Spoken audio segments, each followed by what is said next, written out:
Պուրիտանները, ամենօրյա ընթերցանություն, Ջոն Ֆլավել, օր մայիսի 17։ Ամեն ինչ, որ ձեռքդ գտնե անելու, ուժովը տարա, ժողովող 9-րդ գլուխ 10-րդ խոսք։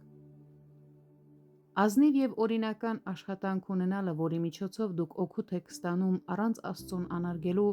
փոքր ողորմություն չէ, բայց եթե այդ աշխատանքը ոչ միայն օրինական է ինքնին, այլ նաև համապատասխանում է ձեր բնավորությանը և ուժերին, ապա դա կրկնակի ողորմություն է։ Որոշ խեղճ մարդիկ զբաղված են այնպիսի գործերով, որոնք սպառում են նրանց ժամանակն ու ուժերը և կյանքը դարձնում շատ ծանր ու տանջալից։ Նրանք ոչ միայն աշխարհում ունեն հյուծող և մաշեցնող աշխատանք, այլ նաև այնպիսի զբաղմունք, որը նրանց գրեթե կամ ընդհանրապես ժամանակ չի թողնում իրենց բարձր կոչման համար, և այս ամենը հազիվ է իրենց ու իրենց ընտանիքին կենդանի պահում։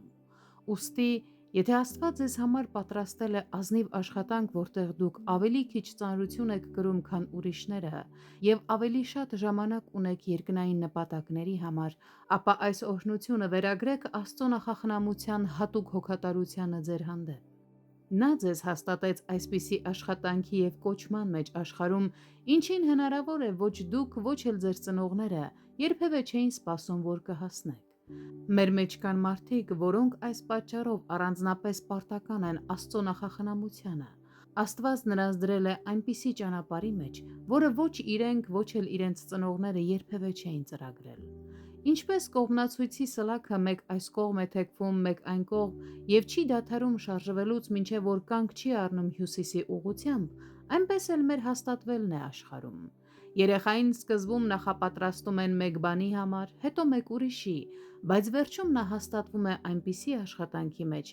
որի համար նախախնամությունն էր նրան սահմանել։ Որքան գեղեցիկ և զարմանալի կերպով է նախախնամությունը շրջում և դասավորում մեր կյանքի իրադարձությունները։